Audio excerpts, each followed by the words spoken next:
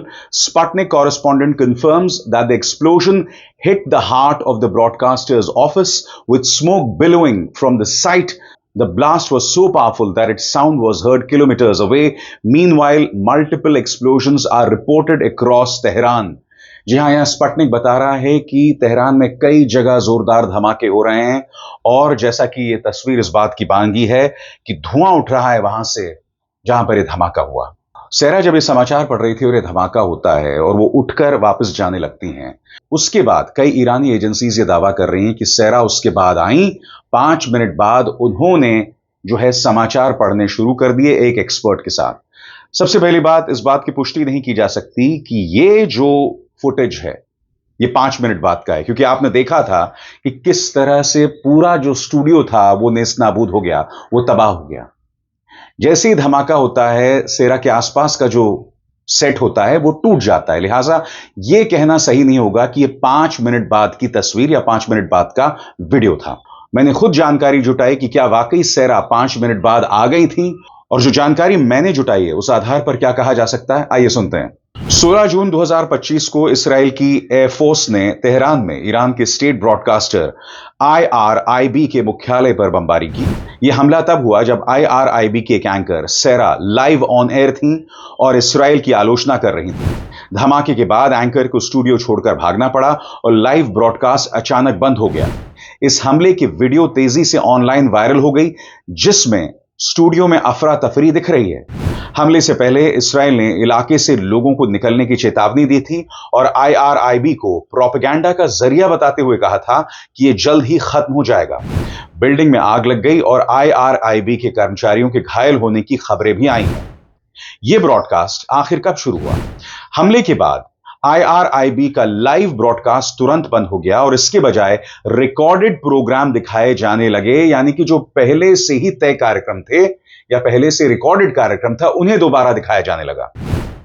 अभी तक यह साफ नहीं है कि आईआरआईबी ने अपने मुख्य स्टूडियो से लाइव ब्रॉडकास्ट कब फिर से शुरू किया, लेकिन ईरानी मीडिया ने बैकअप सुविधाओं और रिकॉर्डेड सामग्री का इस्तेमाल करके जल्द ही कंटेंट दिखाना शुरू कर दिया। मुख्य आईआरआईबी मुख्यालय से पूरी तरह से सामान्य कामकाज अभी तक पूरी तरह बहाल नहीं हुआ है। और दोस्तों, कई एजेंसीज ये दावा कर रही हैं कि 5 मिनट में जो है वो चैनल शुरू हो गया। इसमें दो राय नहीं कि हां 5 मिनट में चैनल शुरू हो गया था, क्योंकि उन्होंने अपने रिकॉर्डेड कार्यक्रम जो पहले से ही रिकॉर्ड कर लिए गए थे वो दिखाने शुरू कर दिए थे। मगर क्या सेरा दोबारा आई 5 मिनट बाद, जैसा कि यहां इस वीडियो के जरिए दावा किया जा रहा है, जिसमें वो एक एक्सपर्ट के साथ दिखाई दे रही हैं? यह जो दावा है इसकी पुष्टि कतई नहीं की जा सकती। मगर हां दोस्तों, पिछले 12 घंटे इस्राएल और ईरान में संघर्ष बहुत तेजी से आगे बढ़ गया है। इस्राएल तेहरान के कई ठिकानों पर हमला कर रहा है और दूसरी तरफ इस्राएल की जो अपनी रक्षा नीति है वो बुरी तरह से एक्सपोज हो रही है। और आज मैं बाकायदा सबूतों के साथ वो आपके सामने पेश कर रहा हूं। दुनिया अब एक निहायत ही खतरनाक मोड़ की तरफ बढ़ रही है और आप और हम कल्पना भी नहीं कर सकते हैं कि यह पूरा मामला किस तरफ बढ़ रहा है। सबसे पहले दोस्तों, यह वीडियो मैं आपको दिखाना चाहता हूं। इस वीडियो में यह दावा किया जा रहा है कि किस तरह से आईडीएफ की मिसाइल जो है वो परवान चढ़ती है, वो उड़ान भरती है और फिर एक दूसरे से जाके टकरा जाती है। यानी कि इस्राएली मिसाइलें इस वीडियो के हिसाब से एक दूसरे से भिड़ रही हैं। क्या यह बात सही है? क्या यह ईरानी तकनीक की वजह से हो रहा है? दिलचस्प बात यह है कि इस वीडियो को सिरे से खारिज भी नहीं किया गया है। सही सुना आपने। इस वीडियो में आप देख रहे हैं कि किस तरह से इस्राएली मिसाइलें एक दूसरे से भिड़ रही हैं, वो उड़ान भरती हैं और फिर एक दूसरे से भिड़ जाती हैं। इस वीडियो को अब तक किसी पश्चिमी एजेंसी ने, यहां तक कि इस्राएल ने भी नहीं नकारा है। इस बारे में क्या जानकारी मिल रही है, इस पर गौर किया जाए। ईरान की सरकारी मीडिया और प्रेस टेलीविजन ने दावा किया है कि हाल ही में मिसाइल हमलों के दौरान ईरान ने नए इलेक्ट्रॉनिक वॉरफेयर तकनीक इस्तेमाल की, जिससे इस्राएल की एयर डिफेंस सिस्टम गड़बड़ हो गई और वो एक दूसरे को ही निशाना बनाने लगी। ईरानी रेवोल्यूशनरी गार्ड ने कहा कि उनकी ये नई तकनीक इस्राएल की सुरक्षा प्रणाली को इतना कंफ्यूज कर गई कि उनके मिसाइल सिस्टम एक दूसरे पर ही फायर करने लगे। कुछ वीडियो भी सोशल मीडिया पर वायरल हुए हैं जिनमें दिख रहा है कि इस्राएली मिसाइलें वापस अपने ही इलाके में फट रही हैं और इसे ईरान की इन तकनीकों से जोड़ा जा रहा है। लेकिन इस दावे की अभी कोई बाहरी या स्वतंत्र जांच पड़ताल नहीं हुई है और इस्राएल की तरफ से भी इसे कंफर्म नहीं किया गया है।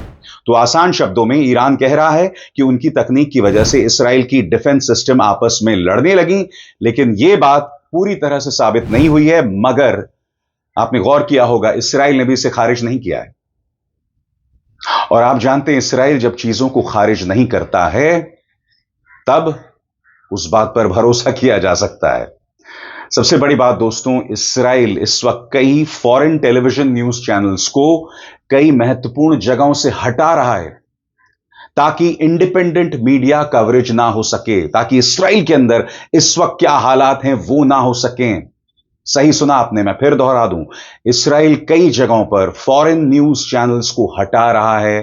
खासतौर से जैसे जैसे फॉरेन न्यूज चैनल्स इस्राएल के अंदर हो रही तबाही की तस्वीर दुनिया तक पहुंचा रहे हैं। अब मैं आपके सामने एक और चीज पेश करना चाहता हूं। मैं आपको वीडियो दिखा रहा हूं इस्राएली इंटरसेप्टर मिसाइल की। इस्राएली इंटरसेप्टर मिसाइल का क्या मकसद है दोस्तों? इसका मकसद है कि जब ईरान का कोई मिसाइल आता है तो उसका जवाब दिया जाए। यह वीडियो दावा किया जा रहा है कि किस तरह से इस्राएली इंटरसेप्टर मिसाइल फेल हो गई ईरानी मिसाइल के सामने। देखा जाए।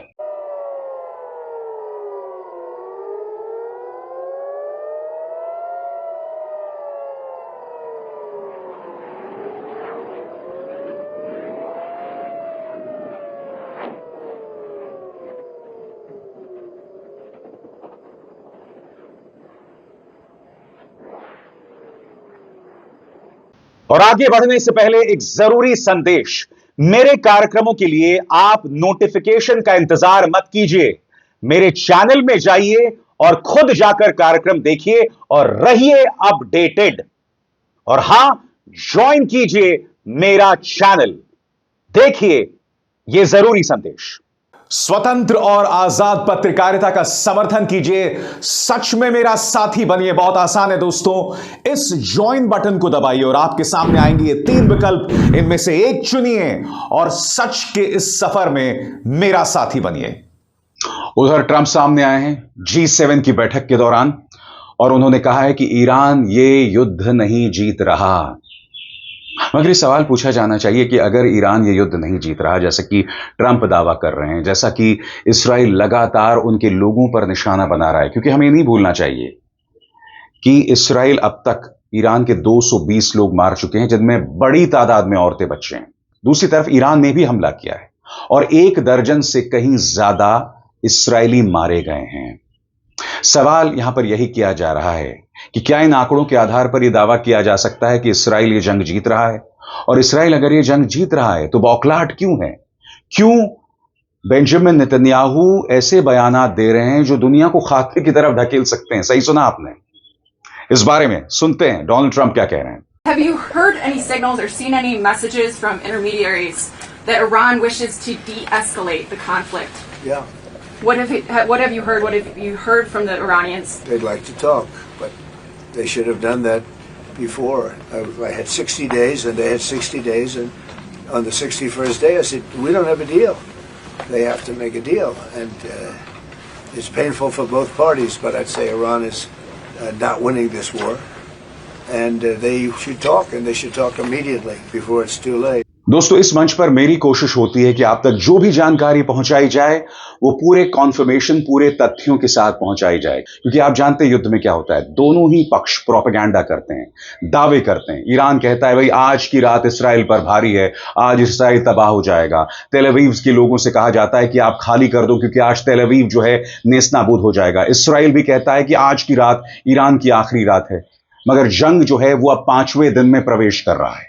क्या जानकारियां मिल रही हैं कंफर्म सोर्सेस के जरिए? आइए इस पर निगाह डालें। तेहरान में जोरदार धमाके और तेल अवीव में एयर सायरन बजने लगे, क्योंकि ईरान का कहना है कि वो इस्राइल पर अब तक का सबसे बड़ा और खतरनाक मिसाइल हमला करने की तैयारी में है। यह हमला तब हो रहा है जब इस्राइल ने ईरान के राज्य टेलीविजन को निशाना बनाया, जो मैंने अभी अभी आपको थोड़ी देर पहले दिखाया था। आगे, इस्राएली प्रधानमंत्री बेंजामिन नेतन्याहू का कहना है कि अगर ईरान के सुप्रीम लीडर खामेनी को मार दिया जाए तो इससे तनाव नहीं बढ़ेगा, बल्कि युद्ध वहीं खत्म हो जाएगा। और यह अपने आप में कितनी खतरनाक बात है।